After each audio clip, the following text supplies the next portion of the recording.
chers amis, bonjour à tous.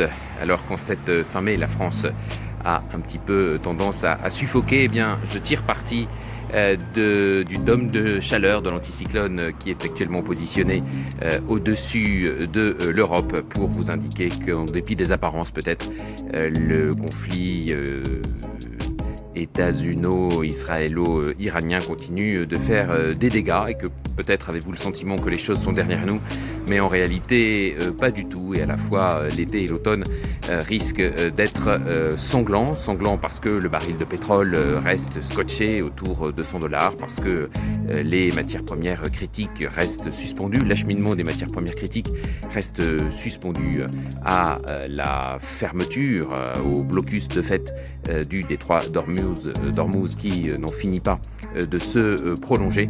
Et puis cette chaleur un peu inhabituelle pour une fin mai, eh bien en réalité pose des problèmes énergétiques à la France. Tout simplement parce qu'il n'y a pas de vent, donc l'énergie éolienne n'est pas produite. Les centrales nucléaires sont obligées eh bien, de revoir à la baisse leur puissance, tout simplement parce qu'elles ne peuvent pas rejeter autant d'eau, l'eau qui est nécessaire à leur refroidissement, eh bien, dans les fleuves qui se réchauffent naturellement eux-mêmes, dans les cours d'eau et les fleuves, eh bien, par ces températures.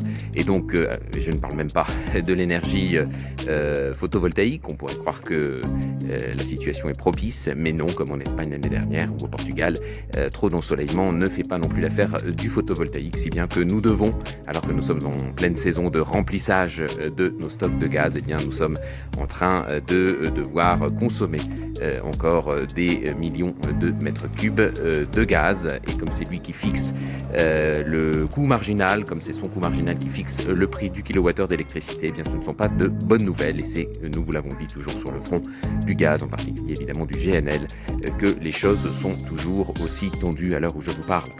Ce message pour vous indiquer la parution eh bien, en description de ce dossier, de cette vidéo, eh bien, d'un nouveau dossier, d'un nouveau brief investisseur pour être précis, qui concerne cette fois les obligations souveraines chinoises. Ça fait un moment que je ne vous en ai pas parlé et je fais un point complet dans le brief investisseur. Et puis je vous prépare aussi quelques surprises dans le cadre de Samari Connect, vous savez, ce service qui vous propose des opportunités exclusives. Je vous en prépare deux sur le front des SCPI et précisément des fonds chinois. Merci de votre fidélité.